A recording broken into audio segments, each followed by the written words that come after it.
Joined now by a former Bowling Green State University Falcon. I don't know if you can tell by the shirt. John Gibson. John played for Gary Blackney and for Urban Meyer in his first year. And John is now joining the BCSN fold. We're so happy to have you. He will be one of the color commentators for high school football and Game Day Nation coming up. Thank you. Are you excited to do a little high school football? I can't wait. I can't wait. High school football to me is the last time it's pure. It's the last time guys are just playing simply because they love the game. I'm looking forward to getting out there on Friday nights, the drums, the smell of the popcorn, the band. It's going to be a great time. You've been doing Saturdays and, well, I guess because of the MAC, Tuesdays and Wednesdays and Thursdays. For Bowling Green Radio for a decade. Is it going to be cool to be back on Fridays and feel like you talked about the sounds, but they have that atmosphere? There's nothing like the high school atmosphere, and I've been in some of the best college programs, and each one has their own unique thing. The Cowbells in Mississippi State comes to mind, but there's nothing like high school football playing for pride against a guy that you know you're going to see at the mall next week. There's nothing like that. So yeah. I can't wait. Right, and you got to get a better hat than the other guy at the mall as well. Okay, so we talked. You're going to be with us for high school football starting in August, but you're also a BG guy. We mentioned over a decade with the Falcons and on the radio broadcast. Media Day coming up, so we'll switch gears here to Bowling Green. Your thoughts on Mike Jinks in his first year with Bowling Green? Coach Jinks he has to continue the role that Bowling Green football has been on, now, going on 15 years. I mean, there have been some tough years in the Clausen early years, the end of the Brandon era, but he's got to continue the role. The cupboard's not bare. He's got players.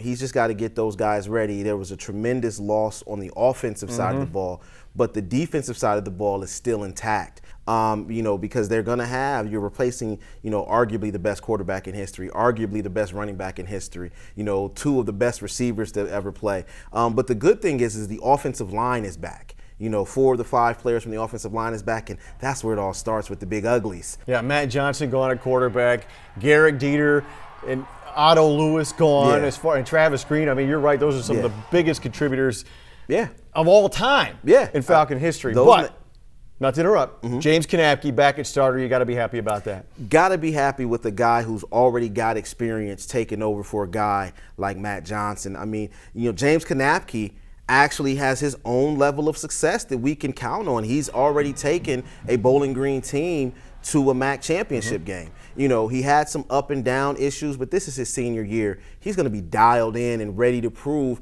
that he can continue the run of Bowling Green football. He and Coach Jinks should be lockstep at this point because, they both have something to prove and making sure that Bowling Green football stays at the level that we expect it to be at. I will get you out on this. So we talk about local guys playing at Bowling Green and Southview alum, Austin Valdez, counted on. He's on watch lists.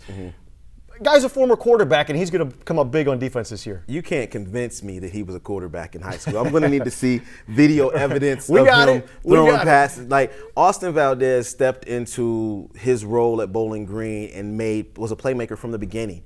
And he's a guy that defense is going to count on to make tackles, to make sacks, to create to create turnovers. He's going to be a guy that defense, he's an anchor. And it's still early in his career, mind you, but he's a guy that's always around the football. He's always made plays. I don't expect that to change. And the defense has got a big task. This is the first time that I can remember maybe in the last 5 or 6 years where the defense has been should be ahead of the offense. Dino Baber's not coaching here anymore. Maybe that has something to do with it too. John didn't say that. I said that. John, so good to have you as a part of the team. We'll see you not only at Bowling Green for Saturday football games and #Maction. Maction. That's right. But on BCSN starting Friday nights in the fall.